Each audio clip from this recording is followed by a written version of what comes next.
Notre cours d'école Guingaud est composé de 8 classes, 200 élèves, une cour qui fait à peu près 4200 mètres carrés, clôturée avec des essences d'arbres type tilleul et platane. Qu'est-ce que c'est la désimperméabilisation? C'est une déminéralisation des sols. Donc on enlève la couche d'enrobé afin d'infiltrer l'eau pour qu'elle reparte à la nappe. Ce n'est pas simplement un projet de désimperméabilisation uniquement. L'enjeu est aussi de créer un aménagement favorisant le besoin des enfants et de créer un aménagement adapté au changement climatique en cas de fortes canicules ou fortes pluies.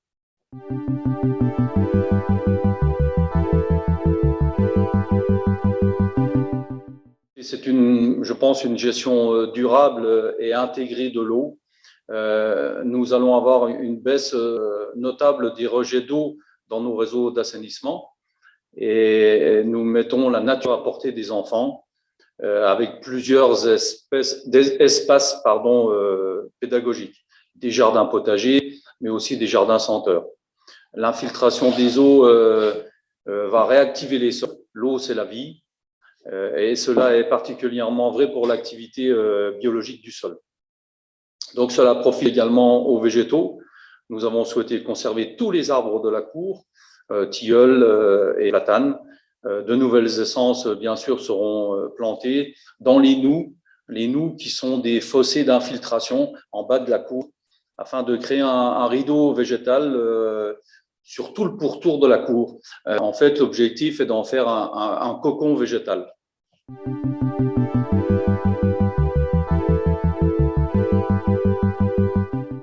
Et si ce projet est exemplaire, c'est de par la démarche de co-construction et participative. Notre objectif était de faire participer tous les utilisateurs à la transformation de cette cour. Les instituteurs, le service périscolaire, les parents d'élèves, les élèves bien sûr, qui ont concocté, fabriqué la cour de leurs rêves. Ceci grâce au travail remarquable du facilitateur paysagiste, Adrien Bivers, qui a travaillé sur le projet. Donc techniquement et concrètement, qu'est-ce qui va se passer dans cette cour? Nous aurons 2 nouveaux préaux avec des toits végétalisés.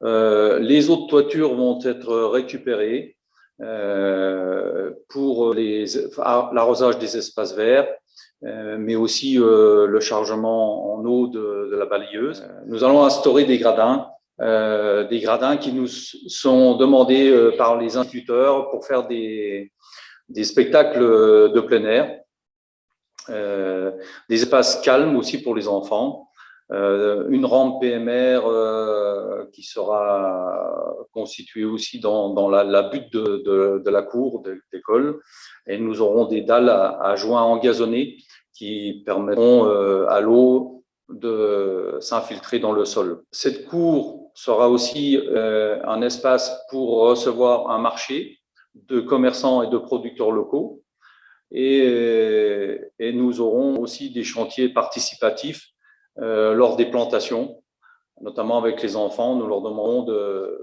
d'assister aux plantations et de mettre la main à la pâte. Nous avions aussi la volonté de récupérer les eaux de pluie pour les WC, pour les sanitaires.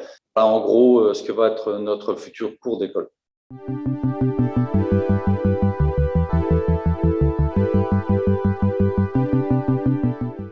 Nous sommes tout naturellement vers le CAUE 54, Madame Virginie Vattier, qui nous a aidés à instaurer une méthodologie et pour ce dossier, et surtout aussi pour confectionner un cahier des charges pour le recrutement d'un bureau d'études, d'un paysagiste facilitateur, qui est aidé par le CPIE, Centre permanent d'initiative pour l'environnement.